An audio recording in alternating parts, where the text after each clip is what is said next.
চাৰিলেনযুক্ত পথ নিৰ্মাণকাৰী যিটো প্ৰতিষ্ঠান আছিল সেই প্ৰতিষ্ঠানটোৰ আপুনি নমুনা চাওক যিখন ফ্লাইঅভাৰ আজিৰ পৰা হয়তো আৰু 2-3 মাহৰ পিছত যাতায়াতৰ কাৰণে মুকলি কৰিলেহেঁতেন আৰু এই যিখন ফ্লাইঅভাৰ সেই ফ্লাইঅভাৰখনে আপুনি নিতৌ শ উজনি নামনিৰ পৰা উজনিলৈ অহা ইয়াত যান বাহন চলাচল কৰিলে হয় সেই সময়ত যদি এই ঘটনাটো ঘটিলেহেঁতেন তেতিয়াহ'লে কেনেকুৱা ধৰণৰ পৰিৱেশ এটা সৃষ্টি হ'লেন বা কিমান লোক আচলতে মৃত্যু কৰি ল'লেন আপুনি এবাৰ চিন্তা কৰক কাৰণ এইটো এটা সদাব্যস্ত পথ উজনি নামনি সংযোগী পথ আৰু যিখন আচলতে ঐতিহাসিক শিলৰ সাঁকো আছে শিলৰ সাঁকোখনৰ ঠিক কাষৰে নামদাং নৈৰ ওপৰতে এই যিখন ফ্লাইঅভাৰ সেই ফ্লাইঅভাৰখন নিৰ্মাণ কৰা হৈছে আৰু প্ৰায় শেষ অংশৰ কাম ইতিমধ্যে চলি আছিল অক্ষৰা নামৰ এটা যি 4-লেনযুক্ত পথ নিৰ্মাণকাৰী যি প্ৰতিষ্ঠান আছে সেই প্ৰতিষ্ঠানটোৰ তত্বাৱধানত আচলতে এই সমগ্ৰ যিখন ফ্লাইঅভাৰ সেই ফ্লাইঅভাৰৰ কাম চলি আছিল আৰু আজি দুপৰীয়া সময়ত হঠাৎ এই যিখন ফ্লাইঅভাৰ আপুনি দেখিছে সেই ফ্লাইঅভাৰখনৰ মাজ অংশটো এনেদৰে আচলতে দুটুকুৰা হৈ যায় আৰু ইয়াত আমি জানিব পৰা মতে এই ফ্লাইঅভাৰখনৰ কাৰণে যিবিলাক ৰড বা যিবিলাক মেটেৰিয়েল যিবিলাক কংক্ৰিটৰ আচলতে যিবিলাক সামগ্ৰী লগাব লাগে সেই সামগ্ৰীসমূহ একেবাৰে নিম্ন মানদণ্ডৰ আৰু ইয়াত কোনো ধৰণৰ আচলতে বিজ্ঞানসন্মত সেই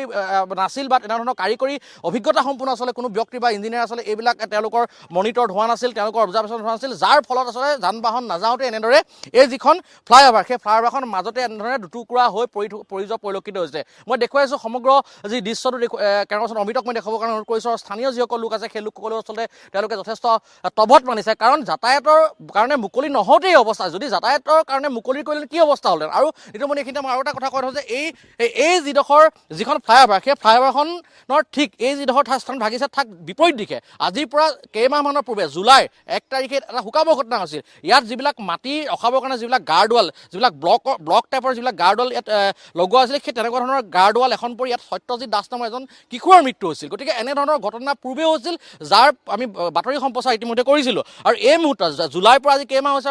আৰু আজিৰ পৰা কেইটামান মাহৰ পিছতে পুনৰ এনেধৰণৰ এটা ঘটনা সংঘটিত হৈছে যিটো ঘটনাই আচলতে সকলোকে হতচকিত কৰি তুলিছে মই পুনৰবাৰ কৈছোঁ যে জাজিৰ পৰা ডিমৌলৈকে এই পথছোৱাত আমি বিভিন্ন সময়ত আচলতে বাতৰি সম্প্ৰচাৰ কৰি আছোঁ আৰু এই বাতৰি সম্প্ৰচাৰ কৰাৰ পিছতো আচলতে এনেধৰণৰ যি কোম্পানী আছে পথ নিৰ্মাণকাৰী সেই পথ নিৰ্মাণ কোম্পানীসমূহৰ যিবিলাক কামৰ নমুনা আমি আচলতে আপোনালোকক দেখুৱাই গৈছোঁ কি ক'ব আচলতে এনেধৰণৰ এটা ঘটনা সংঘটিত যিটো ঘটনা যদি ওচৰে পাজৰে মানুহ থাকিলেহেঁতেন আজি মৃত্যু পৰ্যন্ত হ'লহেঁতেন কি ক'ব এই মুহূৰ্তত হয় এই কথাটো আমি ক'বই লাগিব আজিৰ পৰা প্ৰায় পূৰ্বতে 3 বছৰ আগতে এই আমাৰ দলংখন নিৰ্মাণ কৰিছিলে আৰু নিৰ্মাণ কৰিছিল অক্সয় নামৰ এটা কোম্পানীয়ে আৰু যেতিয়া এই দলংখন নিৰ্মাণ কৰিছিল অক্সয় নামৰ কোম্পানীটোক আমি স্থানীয় হিচাপে বহুত কথা অৱগত কৰিছিলোঁ তেতিয়া কিন্তু তেওঁলোকে আমাক গুৰুত্ব নিদিলে আৰু এটা কথা মই জনাব বিচাৰিছোঁ যে এই দলংখনৰ প্ৰায় 200 মিটাৰ নিলগত আজিৰ পৰা এবছৰ আগতে এটা সত্যজিৎ দাসৰ ল'ৰাৰ মৃত্যু হৈছে আৰু এই মৃত্যুৰ মূল 4-লেন নিৰ্মাণকাৰী গাফিলতিৰ কাৰণে হৈছে এইটো একদম সম্পূৰ্ণ 4-লেন নিৰ্মাণকাৰী গাফিলতিৰ কাৰণে এই ল'ৰাজনৰ মৃত্যু হৈছে আৰু এটা কথা মন কৰিব আপোনালোকে এই দলংখনত যিবিলাক মানে সামগ্ৰী লগোৱা হৈছে ৰডবিলাক প্ৰায় মানে আপোনাৰ 4-3 ৰড দি পিনে এই মানে দলংখন বনোৱা হৈছে এই দলংখনত বাৰু 4-3 ৰড দিব লাগে নে নালাগে এই কথাটোতো কোম্পানীসমূহে জানিব লাগে আৰু আমি এটা কথা আমাৰ শিৱসাগৰ জিলা প্ৰশাসনক জনাব বিচাৰিছোঁ যে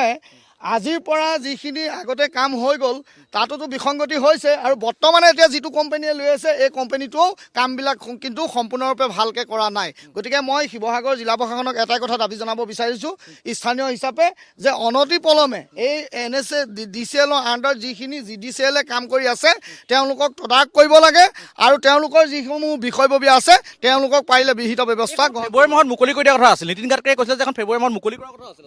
যাতায়াতৰ কাৰণে হয় এটা আপোনালোকে এটা কথা চাব কেন্দ্ৰীয় চৰকাৰে যিখিনি কথা কৈ থাকে অসম চৰকাৰে হওক বা কেন্দ্ৰীয় চৰকাৰে হওক অকল বিকাশ এনেকৈ হয় জানো 3 বছৰত এখন দলং ভাগিব পাৰে জানো এই কথাটো সাধাৰণ মানুহেও জানিব কাৰণ কেলে বিকাশৰ নামত এইবোৰ সম্পূৰ্ণৰূপে এটা ভেকু ভাওনা চলি আছে আৰু কোন কি মানে বিষয়ববীয়া ইয়াৰ লগত জড়িত আছে এই কথাখিনি অসমৰ ৰাইজে ইতিমধ্যে গম পাইছে গতিকে মই এটাই কথা মানে আমাৰ মানে বিষয়ববীয়াসকলক জনাব বিচাৰিছোঁ যে তেওঁলোকে অংকত মিলিত হৈ এনেকৈ মানে 4-লেন কোম্পানী মই এটা কথাই কৈ থওঁ যে যিবিলাক অনভিজ্ঞ যিবিলাক